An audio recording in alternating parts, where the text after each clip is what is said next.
بسم اللہ الرحمن الرحیم۔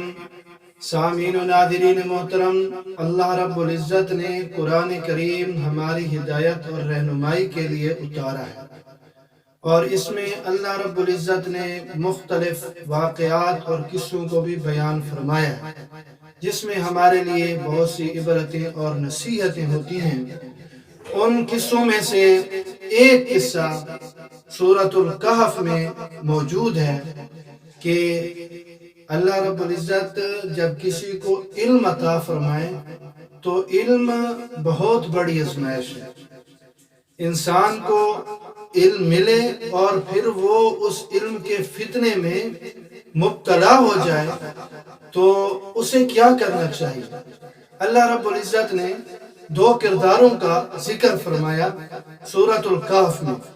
ایک جگہ بیان فرمایا حضرت موسیٰ اور حضرت خضر علیہ السلام کا قصہ اللہ رب العزت نے بیان فرمایا کہ جب کسی کو علم ملے اور وہ اس علم کے فتنے میں مبتلا ہونے سے بچنے کے لیے وہ کیا طریقہ کرے، تو اللہ رب العزت نے اپنے نبی حضرت موسیٰ علیہ السلام کو، جو جلالی پیغمبر تھے، اس علم کے فتنے سے محفوظ رکھنے کے لیے کیا تدبیر اختیار فرمائی اللہ رب العزت نے۔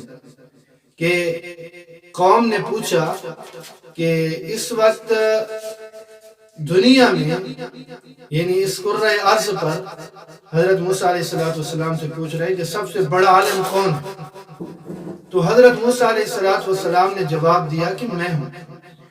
اب یہ جواب حق پر مبنی تھا اور بالکل جو ہے وہ سچ تھا، اور بالکل یہ حقیقت تھی، اس اعتبار سے کہ وہ اولو العزم پیغمبر تھے۔ اللہ رب العزت نے انہیں ہم کلامی کا شرف عطا فرمایا اور انہیں ہدایت کی کتاب تورات بھی عنایت فرمائی۔ اللہ رب العزت نے انہیں 9 واضح معجزات بھی عطا فرمائے، اور سب سے بڑے ظالم اور جابر بادشاہ فرعون سے وہ اس وقت برسر پیکار تھے، جس نے انا ربکم الاعلی کا دعویٰ کیا۔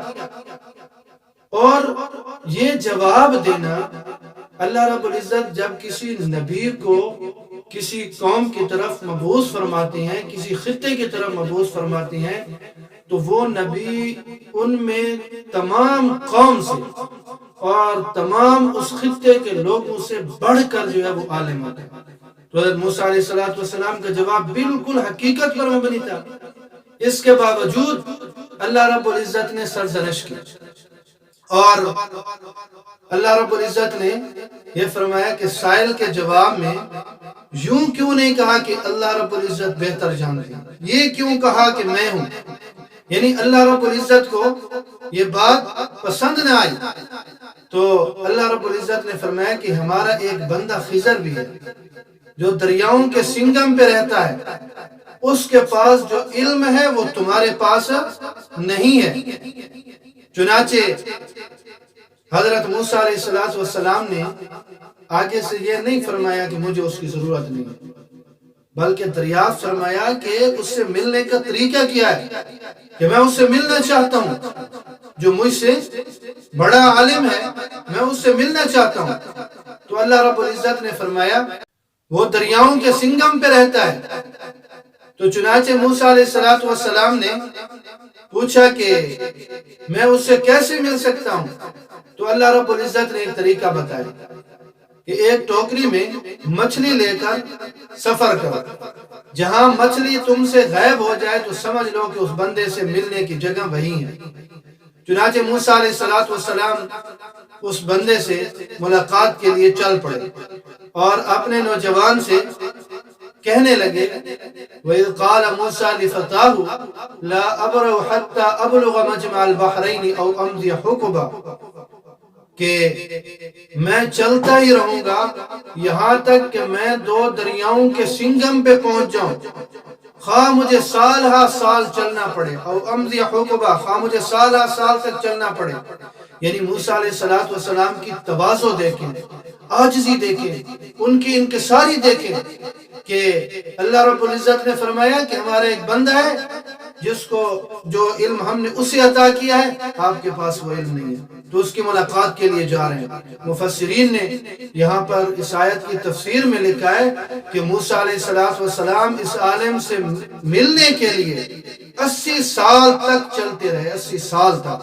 بہت بڑی بات ہے کہ 80 سال تک اس عالم کی ملاقات کے لیے حضرت موسیٰ علیہ السلام جا رہے ہیں۔ تو اللہ رب العزت نے یہ واقعہ سورۃ الکہف میں بیان فرما کے ہمیں سمجھایا کہ جب کسی کو علم ملے تو پھر اسے علم پر تکبر نہیں کرنا چاہیے، گھمنڈ نہیں کرنا چاہیے، اور اس علم کے فتنے میں مبتلا ہونے سے بچنے کے لیے یہ طریقہ اختیار کرے کہ انسان عاجزی کرے، اور ہمیشہ اللہ رب العزت کے یہ فرمان یاد رکھے کہ وَمَا أُوتِيتُم مِّنَ الْعِلْمِ إِلَّا قَلِيلًا، کہ تمہیں بہت ہی تھوڑا علم دیا گیا ہے۔ اللہ رب العزت مجھے اور آپ سب کو دین سمجھنے کی، قرآن سمجھنے کی اور اس پر عمل کی توفیق نصیب فرمائے۔